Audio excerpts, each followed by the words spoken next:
ಕೃಷಿ ತ್ಯಾಜ್ಯ ಈ ಪದ ಕೇಳಿದ ತಕ್ಷಣ ತಲೆಗೆ ಬರೋದೇನು? ಕಸ, ಬಿಸಾಡೋ ವಸ್ತು ಅಲ್ವಾ? ಆದರೆ ಅದೇ ಕಸ ಒಂದು ಅಮೂಲ್ಯವಾದ ಸಂಪನ್ಮೂಲ ಅಂದ್ರೆ ಬನ್ನಿ ಇವತ್ತು ನಾವು ಬಿಸಾಡೋ ವಸ್ತುಗಳಲ್ಲಿ ಅಡಗಿರೋ ಆ ಸೀಕ್ರೆಟ್ ಪವರ್ ಬಗ್ಗೆ ತಿಳ್ಕೊಳ್ಳೋಣ. 20 ಮಿಲಿಯನ್ ಟನ್! ಅಬ್ಬಾ, ಇದೇನಿದು ಇಷ್ಟೊಂದು ದೊಡ್ಡ ನಂಬರ್ ಅನ್ಕೋತಿದ್ದೀರಾ? ಇದು ನಮ್ಮ ಕೃಷಿ ಕ್ಷೇತ್ರದಲ್ಲಿ ಬಚ್ಚಿಟ್ಟಿರೋ ಒಂದು ದೊಡ್ಡ ರಹಸ್ಯ. ಈ ಸಂಖ್ಯೆ ಹಿಂದಿರೋ ಅಸಲಿ ಕಥೆ ಕೇಳಿದ್ರೆ ಖಂಡಿತ ಆಶ್ಚರ್ಯ ಆಗುತ್ತೆ. ಹೌದು, ಆ 20 ಮಿಲಿಯನ್ ಟನ್ ಬೇರೇನೂ ಅಲ್ಲ. ಅದು ನಮ್ಮ ಹೊಲಗಳಿಂದ ಬರುವ ಪೋಷಕಾಂಶಗಳ ಒಂದು ಚಿನ್ನದ ಗಣಿ ಇದ್ದ ಹಾಗೆ.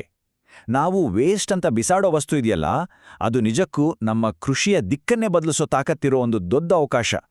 ಸರಿ, ಹಾಗಾದ್ರೆ ಈ ಅವಕಾಶವನ್ನ ನಾವು ಹೇಗೆ ನಮ್ಮದಾಗಿಸ್ಕೊಳ್ಳೋದು? ಇವತ್ತಿನ ಈ ವಿಶ್ಲೇಷಣೆಯಲ್ಲಿ ಮೊದಲು ಈ ಮುಚ್ಚಿಹೋದ ಸಂಪನ್ಮೂಲದ ಬಗ್ಗೆ ಮಾತಾಡೋಣ. ಆಮೇಲೆ ಎರೆಹುಳು ಗೊಬ್ಬರ ಅಂದ್ರೆ ಏನು, ಅದನ್ನ ಹೇಗೆ ತಯಾರಿಸೋದು ಮತ್ತು ಕೊನೆಗೆ ಅದರ ಖರ್ಚು ವೆಚ್ಚ, ಲಾಭ, ನಷ್ಟದ ಲೆಕ್ಕಾಚಾರವನ್ನು ನೋಡೋಣ. ಮೊದಲಿಗೆ ಈ ಬಳಕೆ ಆಗದ ಸಂಪನ್ಮೂಲದ ಬಗ್ಗೆ ನೋಡೋಣ. ನಾವು ತ್ಯಾಜ್ಯ ಅಂತ ಕರೆಯೋ ವಸ್ತುವನ್ನೇ ಸಂಪತ್ತಾಗಿ ಹೇಗೆ ಬದಲಿಸಬಹುದು? ನಿಜಕ್ಕೂ ಅದರಲ್ಲೇನಿದೆ? ಬರೀ ಗೊಬ್ಬರನಾ? ಇಲ್ಲ, ಅದಕ್ಕಿಂತನೂ ಜಾಸ್ತಿ ಇದೆ. ನೋಡಿ, ಇದೊಂದು ರೀತಿ buy one get two free offer ಇದ್ದ ಹಾಗೆ. ಒಂದೇ ಒಂದು ಪ್ರಾಸೆಸ್, ಆದರೆ ಅದರಿಂದ ಸಿಗೋದು 3 ಅಮೂಲ್ಯ ವಸ್ತುಗಳು. 1 ಸಖತ್ ಪೋಷಕಾಂಶ ಇರೋ ಎರೆಹುಳು ಗೊಬ್ಬರ, 2 ಕೋಳಿ ಮೀನುಗಳಿಗೆ ಹೈ ಕ್ವಾಲಿಟಿ ಪ್ರೋಟೀನ್ ಫೀಡು, 3 ಬೆಳೆಗಳ ಮೇಲೆ ಸ್ಪ್ರೇ ಮಾಡೋಕೆ ಲಿಕ್ವಿಡ್ ಫರ್ಟಿಲೈಸರ್. ಒಂದೇ ಕಲ್ಲಲ್ಲಿ 3 ಹಕ್ಕಿ ಅಂದ್ರೆ ಇದೇನೇ? ಸರಿ, ಈ ಮ್ಯಾಜಿಕ್ ಎಲ್ಲ ಹೇಗೆ ನಡೆಯುತ್ತೆ? ಈ ಇಡೀ ಪ್ರಕ್ರಿಯೆಯ ಹೀರೋಗಳನ್ನ ಭೇಟಿಯಾಗೋ ಸಮಯ ಬಂದಿದೆ. ಬೇರಾರೂ ಅಲ್ಲ, ಅವರೇ ನಮ್ಮ ರೈತರ ಆತ್ಮೀಯ ಸ್ನೇಹಿತರು, ಎರೆಹುಳುಗಳು. ತುಂಬಾ ಸಿಂಪಲ್ ಆಗಿ ಹೇಳೋದಾದ್ರೆ, ಎರೆಹುಳು ಗೊಬ್ಬರ ತಯಾರಿಕೆ ಅಂದ್ರೆ ಪ್ರಕೃತಿನೇ ನಡೆಸೋ ಒಂದು ರೀಸೈಕ್ಲಿಂಗ್ ಫ್ಯಾಕ್ಟ್ರಿ. ಇಲ್ಲಿ ಎರೆಹುಳುಗಳೇ ವರ್ಕರ್ಸ್, ಸಾವಯವ ತ್ಯಾಜ್ಯನೇ ರಾ ಮೆಟೀರಿಯಲ್. ಇದರಿಂದ ಬರೋ ಫೈನಲ್ ಪ್ರಾಡಕ್ಟ್ ಇದೆಯಲ್ಲ, ಅದೇ ಸೂಪರ್ ಕ್ವಾಲಿಟಿ ನ್ಯಾಚುರಲ್ ಗೊಬ್ಬರ. ಎಂಥ ಅದ್ಭುತ ಅಲ್ವಾ? ಹಾಗಾದ್ರೆ ಈ ರೀಸೈಕ್ಲಿಂಗ್ ಫ್ಯಾಕ್ಟ್ರಿ ಶುರು ಮಾಡೋಕೆ ಏನೆಲ್ಲ ಬೇಕು? ಹೆದರಬೇಡಿ, ಇದಕ್ಕೆ ಬೇಕಿರೋ ಯಾವ ವಸ್ತುವೂ ದುಬಾರಿಯಲ್ಲ. ಎಲ್ಲವೂ ನಮ್ಮ ಕೈಗೆಟುಕೋ ಅಂತರದಲ್ಲೇ ಸಿಗುತ್ತೆ. ಎರೆಹುಳುಗಳಿಗೆ ಫೇವರೇಟ್ ಫುಡ್ ಯಾವುದು ಗೊತ್ತಾ? ಹಸುವಿನ ಸಗಣಿ ಮತ್ತೆ ಕೃಷಿ ತ್ಯಾಜ್ಯ. ಇವೆರಡನ್ನ ಸರಿಯಾದ ಪ್ರಮಾಣದಲ್ಲಿ ಮಿಕ್ಸ್ ಮಾಡಬೇಕು. ಅಂದ್ರೆ 1 ಭಾಗ ಸಗಣಿಗೆ ಸುಮಾರು 3 ಭಾಗ ಕೃಷಿ ತ್ಯಾಜ್ಯ. ಈ ಅನುಪಾತದಲ್ಲಿ ಬೆರೆಸಿದ್ರೆ ಅದೇ ಪರ್ಫೆಕ್ಟ್ ಮೀಲ್ಸ್. ಆದ್ರೆ 1 ನಿಮಿಷ, ಇಲ್ಲೊಂದು ಬಹಳ ಮುಖ್ಯವಾದ ಸ್ಟೆಪ್ ಇದೆ. ಈ ಮಿಕ್ಸ್ಚರ್ ರೆಡಿ ಮಾಡಿದ ತಕ್ಷಣ ಎರೆಹುಳುಗಳಿಗೆ ಕೊಡೋ ಹಾಗಿಲ್ಲ. ಅದನ್ನ 1-2 ವಾರ ಹಾಗೆ ಬಿಡಬೇಕು, ಸ್ವಲ್ಪ ಕೊಳೆಯೋಕೆ. ಇದು ಯಾಕಂದ್ರೆ ಎರೆಹುಳುಗಳಿಗೆ ತಿನ್ನೋಕೆ ಈಸಿ ಆಗುತ್ತೆ. ಒಂದ್ ರೀತಿ ಅಡಿಗೆ ಮಾಡೋ ಮೊದಲು ಮ್ಯಾರಿನೇಟ್ ಮಾಡ್ತೀವಲ್ಲ, ಹಾಗೆ ಅನ್ಕೊಳ್ಳಿ. ಓಕೆ, ಥಿಯರಿ ಎಲ್ಲ ಆಯ್ತು. ಈಗ ಪ್ರಾಕ್ಟಿಕಲ್ ಆಗಿ ನೋಡೋಣ. ನಮ್ಮದೇ ಆದ ಎರೆಹುಳು ಗೊಬ್ಬರ ಯೂನಿಟ್ ಅನ್ನ ಸ್ಟೆಪ್ ಬೈ ಸ್ಟೆಪ್ ಆಗಿ ಹೇಗೆ ರೆಡಿ ಮಾಡೋದು ಅಂತ ಈಗ ನೋಡೋಣ. ಮೊದಲನೇ ಹಂತ ಟ್ಯಾಂಕ್ ರೆಡಿ ಮಾಡೋದು. ಜಾಸ್ತಿಯಾಗಿರೋ ನೀರು ಹೊರಗೆ ಹೋಗೋಕೆ ಕೆಳಗೆ ಕೆಲವು ತೂತುಗಳನ್ನ ಮಾಡಿ. ಆಮೇಲೆ ಇಟ್ಟಿಗೆ ಚೂರು, ಮರಳು, ಮಣ್ಣು ಹಾಕಿ ಒಂದು ಬೆಡ್ ತರ ಮಾಡಿ. ಈಗ ನಮ್ಮ ಸೂಪರ್ ವರ್ಕರ್ಸ್ ಅಂದ್ರೆ ಎರೆಹುಳುಗಳನ್ನ ನಿಧಾನವಾಗಿ ಅದರ ಮೇಲೆ ಬಿಡಿ.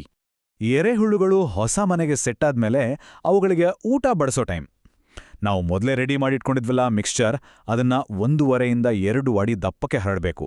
ಇನ್ನೊಂದು ಮುಖ್ಯವಾದ ವಿಷಯ, ಎರೆಹುಳುಗಳಿಗೆ ತೇವಾಂಶ ಅಂದ್ರೆ ತುಂಬಾ ಇಷ್ಟ. ಸೊ ಹುಲ್ಲಿಂದ ಮುಚ್ಚಿ ಸುಮಾರು 40% ತೇವಾಂಶ ಇರೋ ಹಾಗೆ ನೋಡ್ಕೋಬೇಕು. ಈ ಎರೆಹುಳುಗಳು ಎಷ್ಟು ಫಾಸ್ಟಾಗಿ ಕೆಲಸ ಮಾಡ್ತವೆ ಅಂತ ನಿಮಗೆ ಗೊತ್ತಾ? ಕೇಳಿದ್ರೆ ಶಾಕ್ ಆಗ್ತೀರಾ. ಜಸ್ಟ್ 1 ಕೆಜಿ ಎರೆಹುಳುಗಳು ಒಂದೇ ವಾರದಲ್ಲಿ ಸುಮಾರು 45 ಕೆಜಿವರೆಗೂ ಹಸಿ ತ್ಯಾಜ್ಯವನ್ನ ಗೊಬ್ಬರವಾಗಿ ಕನ್ವರ್ಟ್ ಮಾಡಬಲ್ಲವು. ಇವು ನಿಜಕ್ಕೂ ಪ್ರಕೃತಿಯ ಸೂಪರ್ ಹೀರೋಗಳೇ ಸರಿ. ಇಷ್ಟೆಲ್ಲ ಕಷ್ಟಪಟ್ಮೇಲೆ ಅದರ ಫಲ ಸಿಗೋದು ಯಾವಾಗ?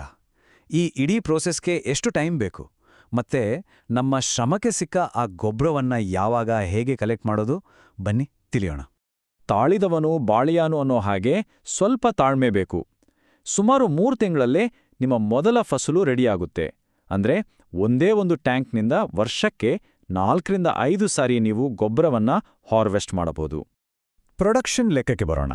ಒಂದೇ ಒಂದು ಟ್ಯಾಂಕ್, ಒಂದೇ ಒಂದು ಸೈಕಲ್, ಅದರಿಂದ ಸಿಗೋದು ಸುಮಾರು 1700 ಕಿಲೋಗ್ರಾಂ ಗೊಬ್ಬರ. ಇದೇನು ಸಣ್ಣ ಪ್ರಮಾಣ ಅಲ್ಲ ಅಲ್ವಾ? ಈ ಪ್ರಾಸೆಸ್ ಎಷ್ಟು ಲಾಭದಾಯಕ ಅನ್ನೋಕೆ ಇದೇ ದೊಡ್ಡ ಸಾಕ್ಷಿ. ಈಗ ಬರೋಣ ಎಲ್ಲಕ್ಕಿಂತ ಮುಖ್ಯವಾದ ವಿಷಯಕ್ಕೆ, ದುಡ್ಡಿನ ಮಾತು. ಈ ಸಿಸ್ಟಮ್ ಹಾಕೋಕೆ ಇನ್ವೆಸ್ಟ್ಮೆಂಟ್ ಎಷ್ಟು, ಅದರಿಂದ ವಾಪಸ್ ಬರೋ ಲಾಭ ಎಷ್ಟು, ಆರ್ಥಿಕ ಲೆಕ್ಕಾಚಾರವನ್ನ ಒಮ್ಮೆ ನೋಡೇ ಬಿಡೋಣ. ಒಂದು 4 ಟ್ಯಾಂಕ್ ಯೂನಿಟ್ ಶುರು ಮಾಡಬೇಕು ಅಂದ್ರೆ ಆರಂಭದಲ್ಲಿ ಸುಮಾರು 48,000 ರೂಪಾಯಿ ಬೇಕಾಗ್ಬೋದು. ನೆನಪಿಡಿ, ಇದನ್ನ ಖರ್ಚು ಅಂತ ಅನ್ಕೋಬೇಡಿ. ಇದು ನಿಮ್ಮ ಭೂಮಿಯ ಆರೋಗ್ಯದ ಮೇಲೆ ಮತ್ತು ನಿಮ್ಮ ಆದಾಯದ ಮೇಲೆ ನೀವು ಮಾಡ್ತಿರೋ ಒಂದು ಸ್ಮಾರ್ಟ್ ಇನ್ವೆಸ್ಟ್ಮೆಂಟ್.